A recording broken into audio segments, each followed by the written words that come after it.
नमस्कार, आपण पाहत आहात सरकार लाईव्ह न्यूज। स्वतंत्र पत्रकारितेची बुलंद आवाज सरकार लाईव्ह न्यूज। अंबिकानगर साक्षीनगर येथे अद्याप रस्ते नाली झालेले नाहीत। वेळोवेळी नगर परिषद उमरखेड येथे निवेदन देऊन सुद्धा कुठलेही विकास काम सुरू झालेले नाहीत आणि तक्रारीचे निवारण न झाल्यामुळे अंबिकानगर साक्षीनगर येथील रहिवासियांनी 23 मे रोजी मुख्य अधिकारी नगर परिषद उमरखेड यांचे दालनात ठिय्या आंदोलन केले।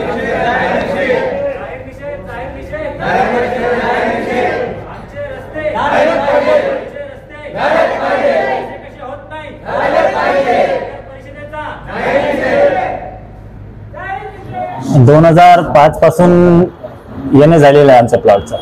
अंबिका आणि साक्षीनगर ढानकी रोडला जे रहिवासी इथे राहत आहेत त्यांना अक्षरशः सांगतो मूलभूत कुठल्याही फॅसिलिटी अवेलेबल नाहीत। रस्ते नाहीत, नाल्या नाहीत, ड्रेनेज सिस्टीम नाही। आता पावसाळ्यामध्ये गुडघाभर पाणी असते त्या ठिकाणी। मला विचारायचं प्रशासनाला की आम्ही तिथं माणसं राहतात की जनावर राहतात। आम्ही सीओ साहेबाला नगरपालिकेला वेळोवेळी पत्रव्यवहार केला, निवेदनं दिली, तरी सुद्धा याचा गांभीर्याने कुठला विचार करत नाहीत।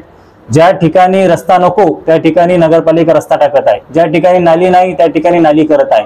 परंतु दाट वस्ती असलेल्या कमीत कमी 70 ते 80 घरं त्या ठिकाणी आहेत अंबिका आणि साक्षीनगर मध्ये, परंतु अद्याप सुद्धा नगरपालिकेतर्फे कुठले गांभीर्य या ठिकाणी घेण्यात आलेलं नाही।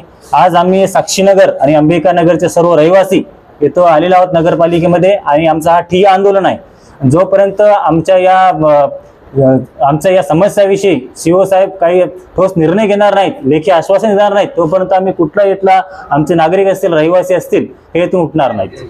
अंबिकानगर आणि साक्षीनगरचे रहिवासी आम्ही आज सीओ साहेबाला भेटलेलो आहोत। त्या ठिकाणी ठिय्या आंदोलन केलं। काही विषयावर चर्चा झाली, काही विषय आम्हाला मान्य आहेत तर काही विषय आम्हाला मान्य नाही आहेत। त्याच्यामुळे आम्ही हा इथंच थांबणार नाही आहोत। त्याच्या पुढे सुद्धा आमचा लढा हा चालू राहील। आज फक्त आम्ही कमी संख्येमध्ये या ठिकाणी आलो, त्यांना आमच्या चर्चा सांगितल्यात, दोन्ही बाजू आम्ही ऐकून घेतल्यात, परंतु याच्या पुढे सुद्धा अंबिका आणि साक्षीनगरचे रहिवासी जोपर्यंत आम्हाला मूलभूत सुविधा भेटणार नाही तोपर्यंत आम्ही आमचा लढा हा सुरू ठेवणार आहोत।